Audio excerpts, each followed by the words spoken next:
कितना महान बालक है ये। इस बालक के स्पर्श से भस्म भी विभूति बन गई।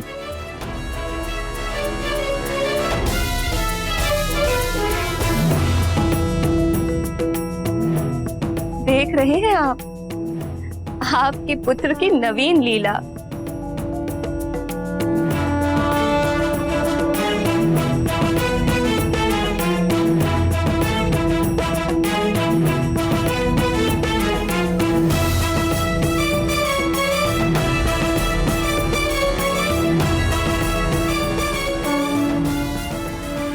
हे गौरी शंकर, 10 ही दिन में मेरा पुत्र 5 वर्ष के बालकों जैसा दिखने लगा है।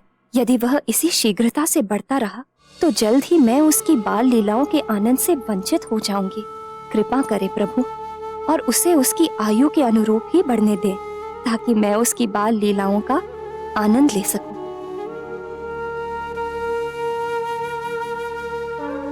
पुत्र के प्रति मैं तुम्हारी भावना समझ सकती हूँ पुत्री अंजना।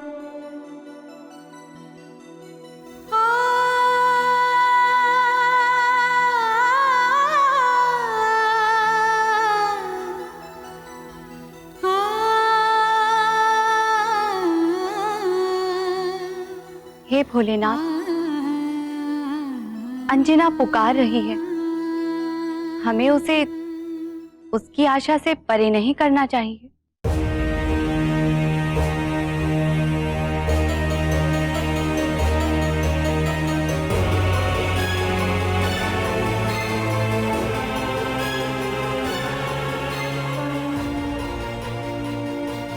सागर को नदी में,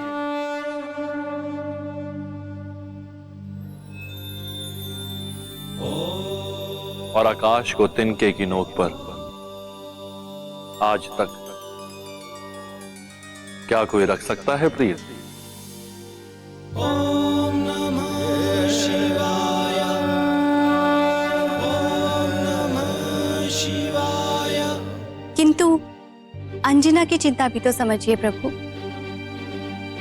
मारुति और श्री राम के मिलन में अभी समय है, और यदि इसी गति से मारुति के आकार में वृद्धि होती रही तो श्री राम से मिलने तक उनके जीवन का उद्देश्य क्या होगा?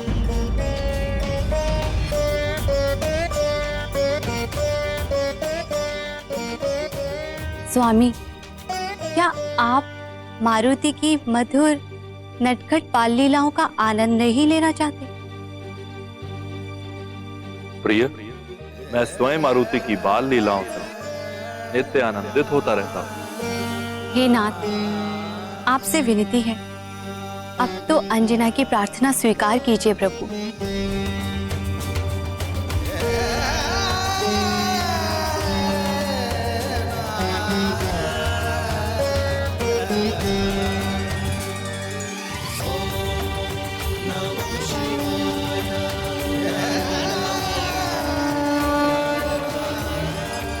धन्य हो प्रभु। महादेव भोलेनाथ के आशीर्वाद से प्रार्थना स्वीकार होने के बाद जितनी प्रसन्नता अंजना को मिली थी, उतना ही सुख मेरी बहन पार्वती और अन्य सभी देवी देवताओं को भी मिला था।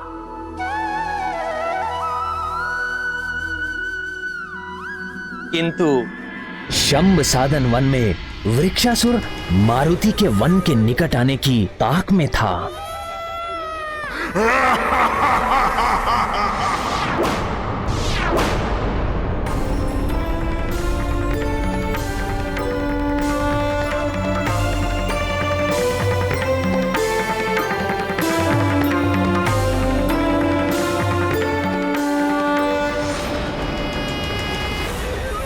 जैसे ही तेरे पांव मेरी छाया पर पड़ेंगे तो समझ लेना तुझे मैंने अपने वश में कर लिया है, और तब तुझे मेरा ग्रास बनने से कोई नहीं बचा पाएगा।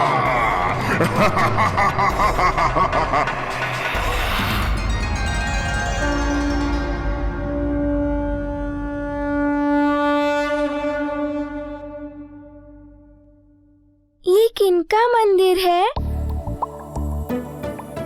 देवी ललिता अम्बा का। ये देवी ललिता अम्बा कौन है? हमारी कुल देवी है। तन मन से अग्रजित होकर कुल देवी ललिता अम्बा के दर्शन करना हमारी कुल देवी का आशीष हमारे कुल के उज्जवल भविष्य के लिए अति आवश्यक है। वो तो सबकी पूज्य माँ है। आपकी भी? हाँ, मेरी भी, सबकी माँ। आपकी और नानी की भी? हाँ हाँ, नानी की भी माँ। अब ऊपर चलकर देवी ललिता अम्बा का ध्यान करना।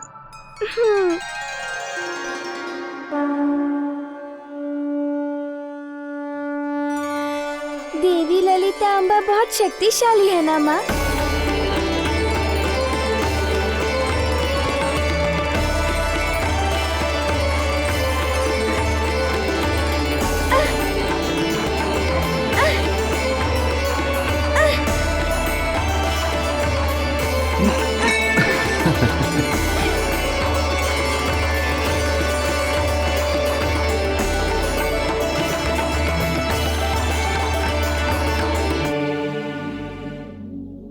मंत्री जी, आपकी सतर्कता अनिवार्य है।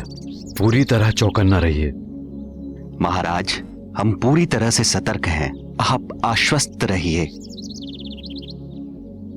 वन में खड़ा दुष्ट, चालाक व कपटी वृक्षासुर शंभ साधन वन और सुमेरु राज्य की सीमा के बीच हुए समझौते का उल्लंघन तो कर ही रहा था, वो भी बड़ी चालाकी से।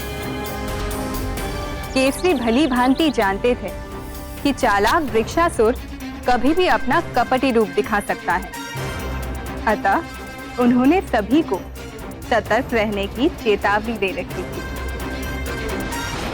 हाथ से निकला खेत पुनः चंगुल में आ रहा है। घात लगाकर पकड़ूंगा, बचकर जाने नहीं दूंगा। मैं और मेरे सारे सैनिक चारों ओर से सतर्क हैं। आप निश्चिंत होकर कुल देवी के दर्शन कीजिए महाराज। पर इस जगह की शांति को देखकर अभी तक तो वृक्षासुर के अतिक्रमण का आभास नहीं हो रहा है। जी महाराज।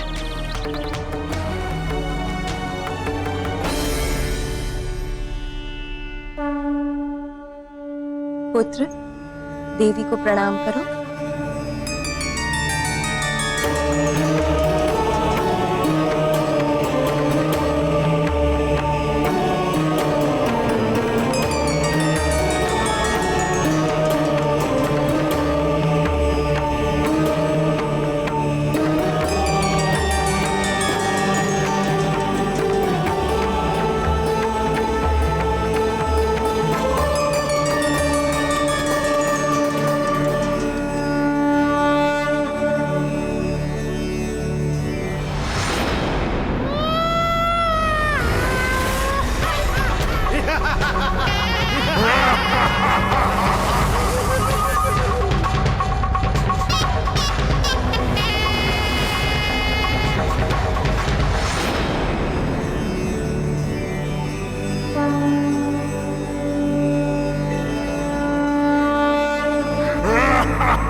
सर जाने नहीं दूंगा।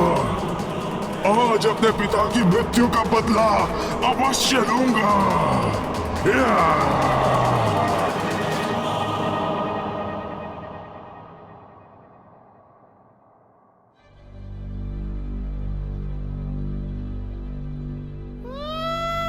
बदला भी लूंगा और तीसरी पुत्र के कोमल कोमल मांस के भक्षण का आनंद भी लूंगा।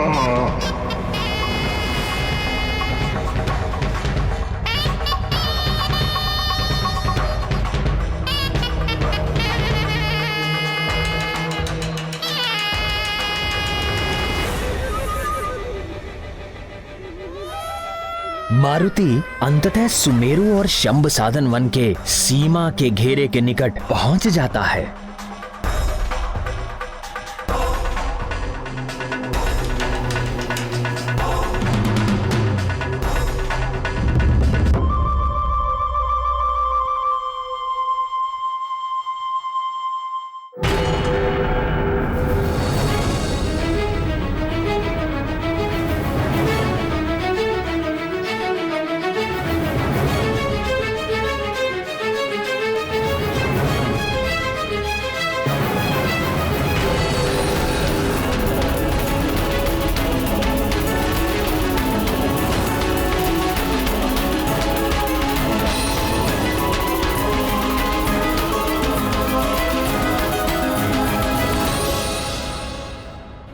ये क्या प्रभु, मारुति तो घात लगाकर बैठे वृक्षासुर की ओर बढ़ते जा रहे हैं।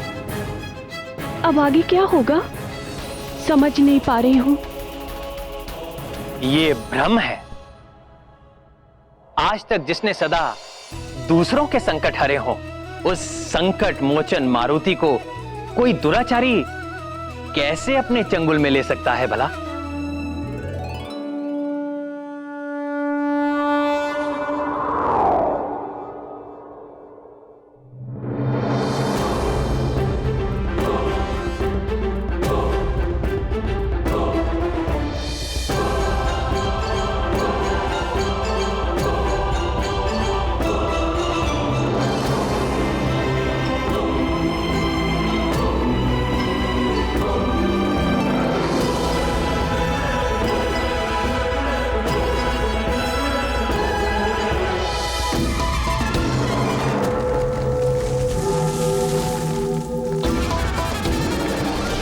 भगवान श्री विष्णु के छठे अवतार भगवान परशुराम की कथा सुनाऊंगा।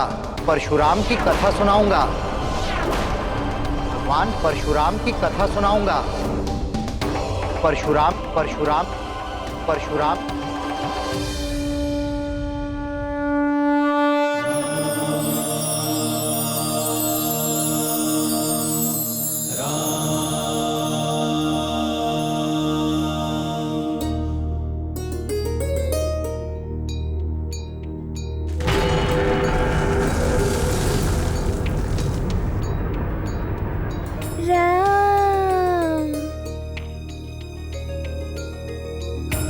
ये अत्यंत ही अद्भुत कथा परशुराम की।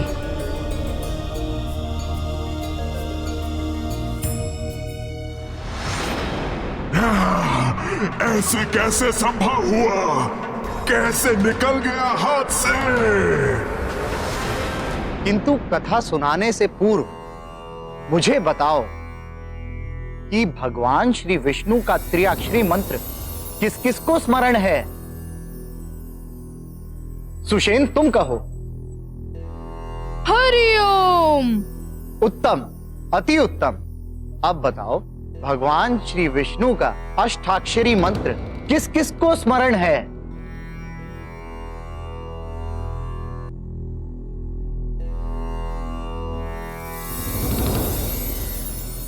नल तुम कहो। ओम नमो नारायणा।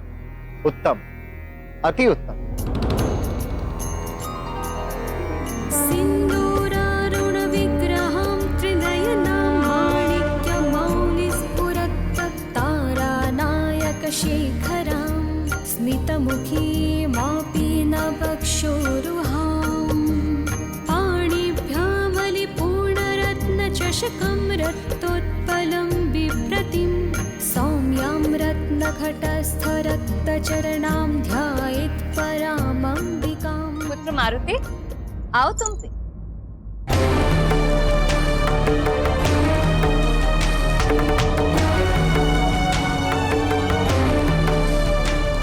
महाराज,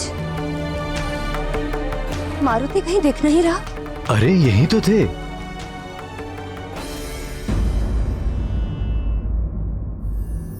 अब बताओ, भगवान श्री विष्णु का द्वादशाक्षरी मंत्र किसे स्मरण है?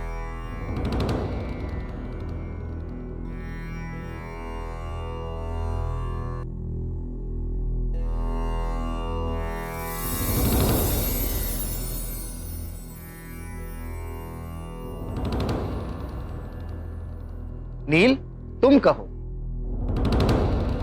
ओम नमो भग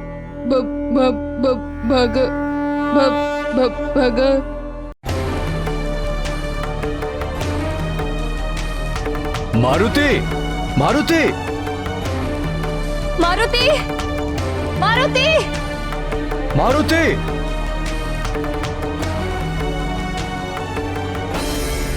ओम न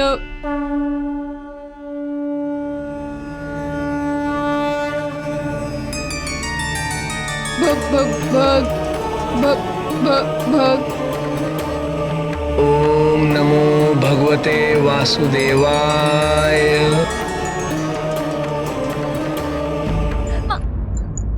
युवराज का कुछ पता चला? नहीं महारानी। मारुति, मंत्री जी मारुति कहाँ है? मारुति तो अभी तक यहीं थे।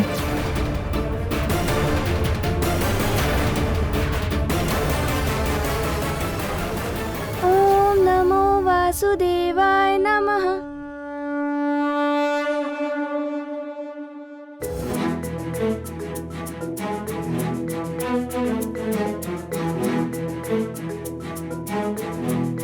किसने भगवान श्री विष्णु का संपूर्ण द्वादशाक्षरी मंत्र सुनाया?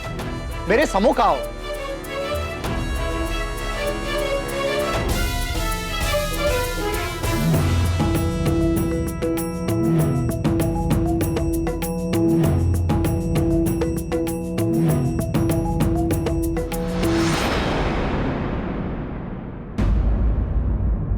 हृदयनाथ, द्वादशाक्षरी मंत्र तो मारुति ने देवी सरस्वती के मुख से गर्भ अवस्था के समय ही सुन लिया था और वह मंत्र मारुति को पूरा पूरा स्मरण था। केवल मारुति ही नहीं, गर्भावस्था के समय साधारण से साधारण शिशु भी अपने माता के व्यवहार में लाए गए हर कार्य को सुनता समझता है और अपने स्वभाव में धारण करता है। यह सत्य है। शिशु के उज्जवल भविष्य को ध्यान में रखकर माता को भी अपना व्यवहार सदा अच्छा रखना चाहिए। माँ यदि चाहे तो गर्भावस्था में ही अपने शिशु का भविष्य रच सकती है। मारुति जैसे बुद्धिमान व पराक्रमी संतान को पाकर अंजना और केसरी ने अवश्य ही सौभाग्यशाली होने का गौरव प्राप्त किया है। निस्संदेह मारुति जैसे पुत्र को पाना किसी भी माता पिता के लिए सौभाग्य की ही तो बात है। पकड़ता रुको रुको। प्रणाम ऋषिवर। प्रणाम ऋषिवर। यशस्वी भव। नन्हे युवराज मारुति, आपका भी हार्दिक स्वागत है। मुझे प्रसन्नता है कि युवराज मारुति ने पाठशाला में आते ही अपनी कुशाग्र बुद्धि का परिचय दिया है। बिना शिक्षा प्रारंभ किए ही इन्हें जो मंत्र ज्ञात है वो हमारी कक्षा के किसी भी विद्यार्थी को स्मरण नहीं था। ये अवश्य ही युवराज के उज्जवल भविष्य के लक्षण हैं। मेरा शुभाशीष सदैव युवराज के साथ है। तुम्हारा कल्याण हो।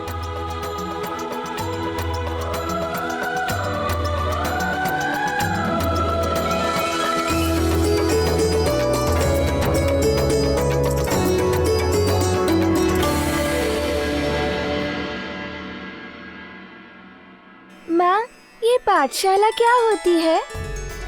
पाठशाला विद्या का मंदिर होता है, जहाँ शिक्षा और ज्ञान की बातें बताई जाती हैं।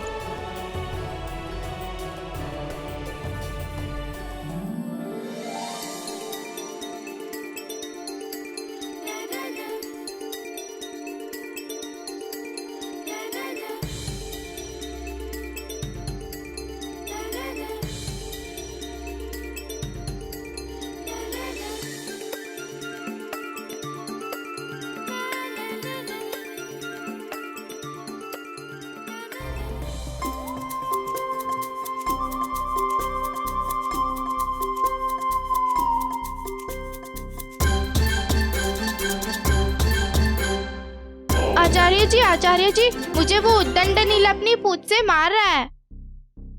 नील, तुम्हें ऐसा नहीं करना चाहिए। उनकी पूंछ तो देखो। महाराज, राज्य की सीमा पर स्थिति तो अभी शांत है, पर सामान्य नहीं। कुछ ना कुछ तो है जो संदेह उत्पन्न कर रहा है। यहां तो सब ठीक है ना? मुझे तो संदेह है महाराज।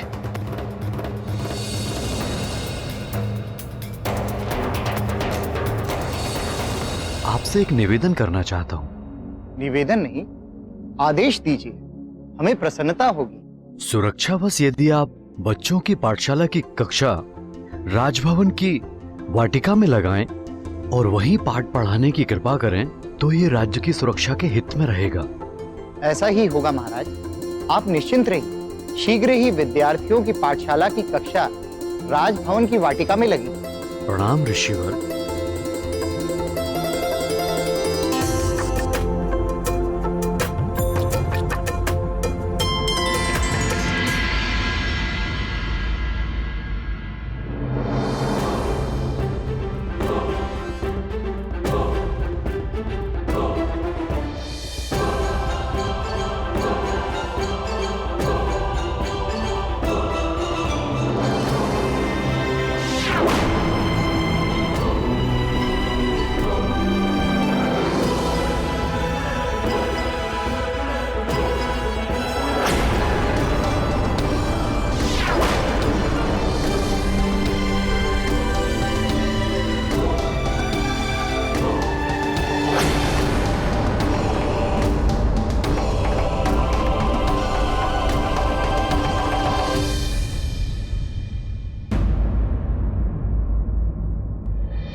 मैं वानर पुत्र कर्मादन हूँ।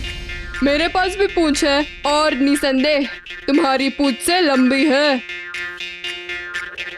वह भाई क्या बात है, तुम्हारी पूंछ तो तुम्हारा ही सारा कहा मानती है। वह वानर ही क्या, जिसकी पूंछ उसके वश में ना रहे।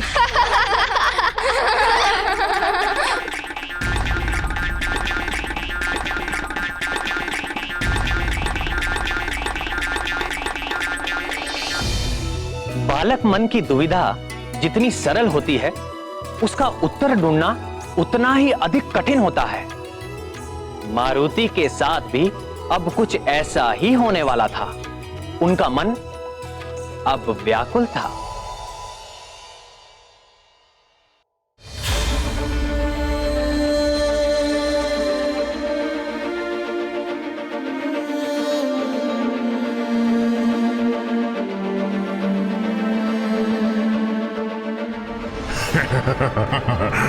एक बार तो आजा, बस एक बार मेरे चंगुल में।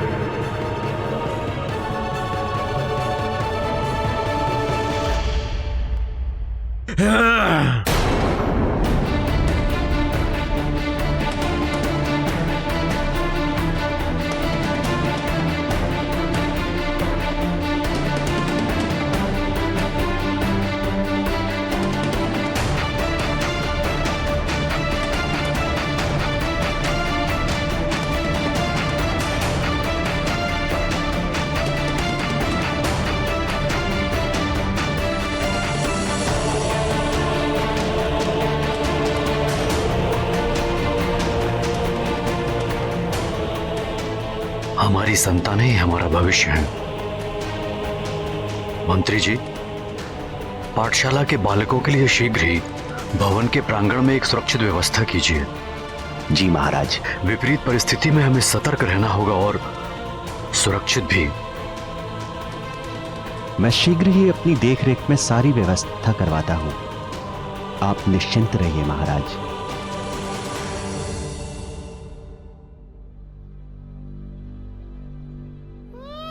यदि एक बार भी आया तो तेरे कोमल कोमल मांस को चबाकर ही मुझे संतोष मिलेगा।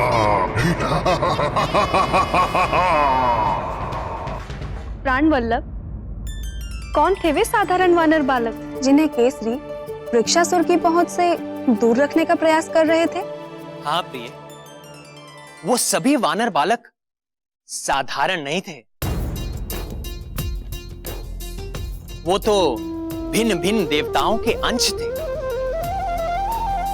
जो मेरी ही आज्ञा से उन्हीं देवताओं के द्वारा पृथ्वी लोक पर भेजे गए थे। देवताओं के अंश? आपकी आज्ञा से? ऐसी क्या आवश्यकता आ पड़ी थी प्रभु? हाँ प्रिय, आवश्यकता तो आ ही पड़ी थी।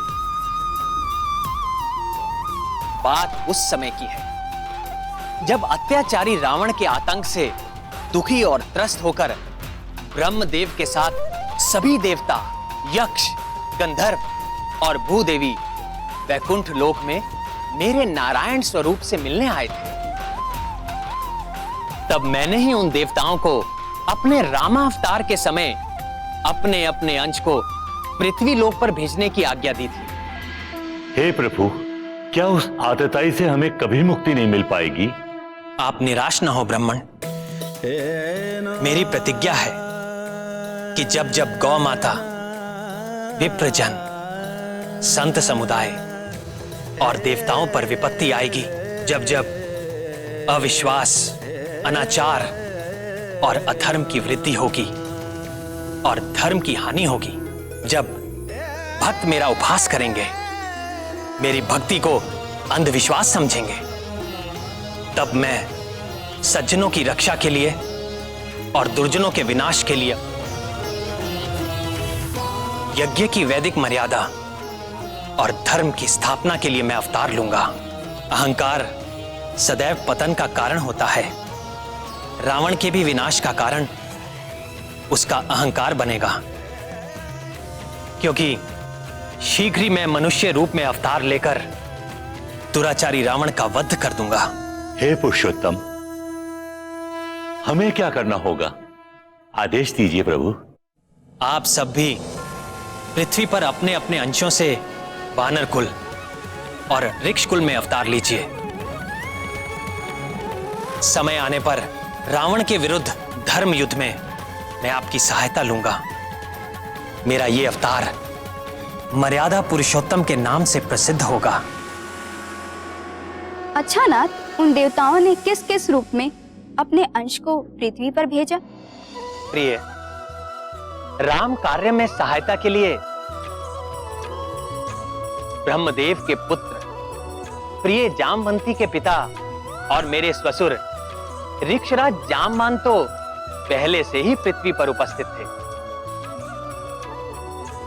और महादेव शिव ने भी अपने अंश को अंजनी पुत्र मारुति के रूप में इस धरती पर भेजकर हम सबको धन्य कर दिया था। हम सबको यह जानना आवश्यक है, और इनके अलावा पृथ्वी लोक पर देवताओं के दिव्य और सुंदर अंश के रूप में अग्निदेव से नील, विश्वकर्मा से नल, धन कुबेर से गंधमादन, चंद्रदेव से दधिमुख,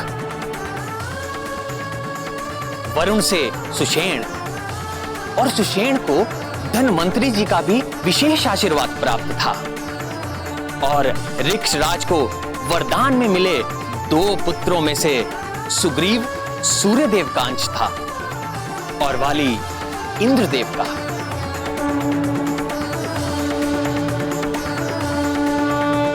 मेरे महादेव भोलेनाथ के अंश मारुति इन सभी देवांश वानरों में से सबसे अधिक ज्ञानी, महाबली, श्रेष्ठ और मेरे प्रिय भक्त हैं।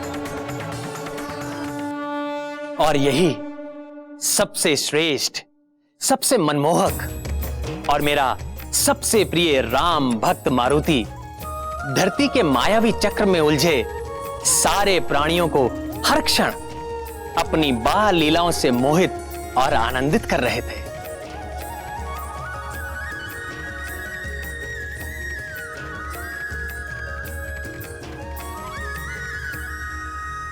और वृक्षासुर मारुति को जकड़ने हेतु व्यग्र हो रहा था।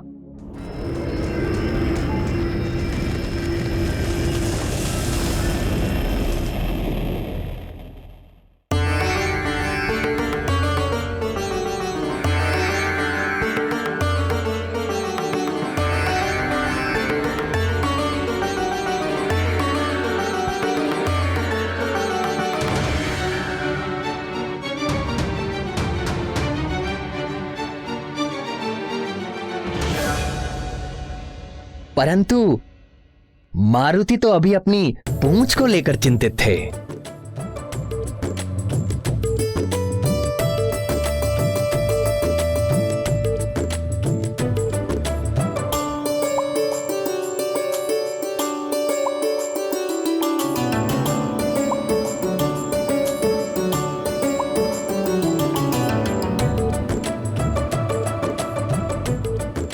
उनकी पूंछ तो देखो, उनकी पूंछ तो बड़े काम की है।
बालक हूँ ना, इसलिए मेरी पूंछ नहीं दिखती।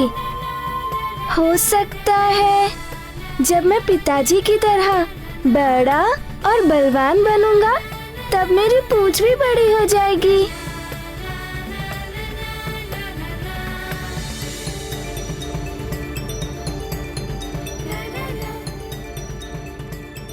पर आश्रम में तो वानर अभी बालक थे और उनकी पूंछ भी थी।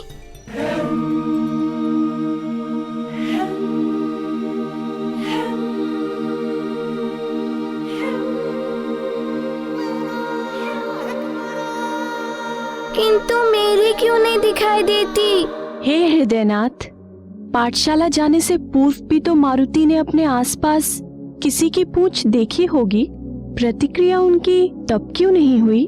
स्मरण कीजिए देवी, आप भूल रही हैं कि मारुति अभी कुछ ही दिनों के थे किंतु दिखते थे 5 वर्ष के, और इससे पहले वो किसी बालक से मिले भी नहीं थे। इसीलिए जब पाठशाला में पहली बार उनकी दृष्टि अन्य बालकों की पूंछ पर पड़ी तो उनका ध्यान अपनी पूंछ पर चला गया। किंतु अन्य बालकों की पूंछ दिखाई देने से यदि उनकी समस्या का समाधान हो जाता तो बात ही क्या थी। उनका चंचल बाल मन स्वयं ही प्रश्न करता और स्वयं ही उत्तर देता। इसी प्रकार प्रश्न और उत्तर के चक्र में उलझकर वो पुनः प्रश्न करने लगे। समझ गया, अवश्य पाठशाला जाने पर ही पूछ मिलेगी। मैं भी पाठशाला जाऊंगा, मुझे भी पूछ मिलेगी। किंतु मैं तो पाठशाला जाता ही नहीं, इसीलिए मेरी पूछ नहीं दिखती।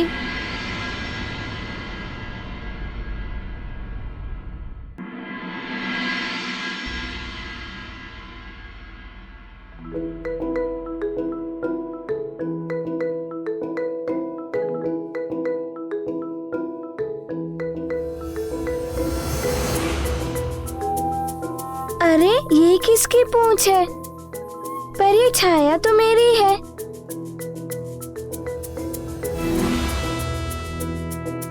ये पूंछ मेरी परछाई के साथ चिपक कर क्यों चल रही है?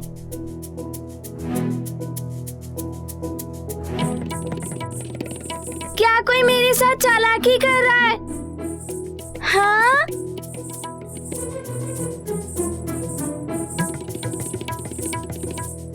यहाँ तो दिखाई दे रही है, पर घूमकर देख रहा हूँ तो नहीं दिख रही है।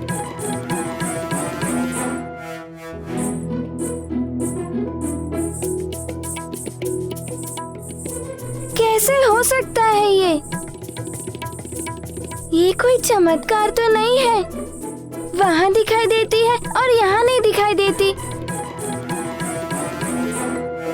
सीधा रहता हूँ तो दिखती है, घूमकर देखता हूँ तो नहीं दिखती। समझ गया, पूंछ अभी छोटी है ना, इसलिए मेरी बात नहीं समझ पा रही।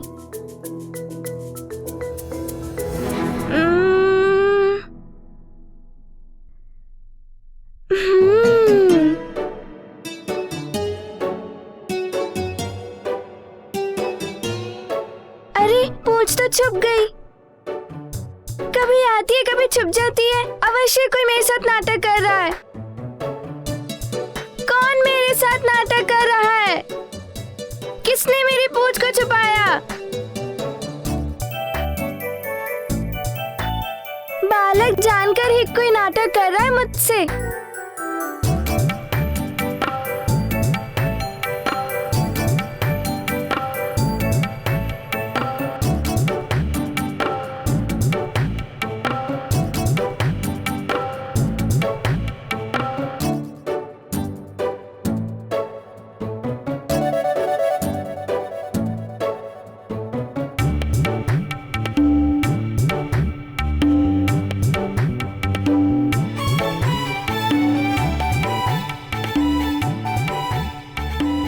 दर्पण में तो आगे पीछे दोनों ही दिख रहे हैं। अभी पूंछ का सच सामने आ जाएगा, फिर मुझे कौन छल पाएगा? वो अभी मैं देखता हूँ।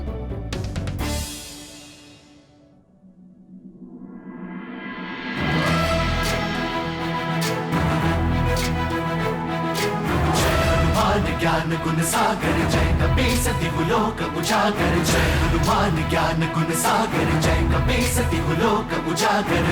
दूत अतुलित बल धामा अंजनी पुत्र पवन सुत नामा। महावीर विक्रम बजरंगी कुमति निवार सुमति के संगी। जय हनुमान ज्ञान गुण सागर जय कपीस दिगुलोक उजागर। जय पवन तनय संकट। अरे मेरी पूंछ तो मुझसे ही जुड़ी हुई है। अब तक जो मैं देख नहीं पा रहा था, मेरी पूंछ मुझसे जुड़ी हुई थी। राम लखन से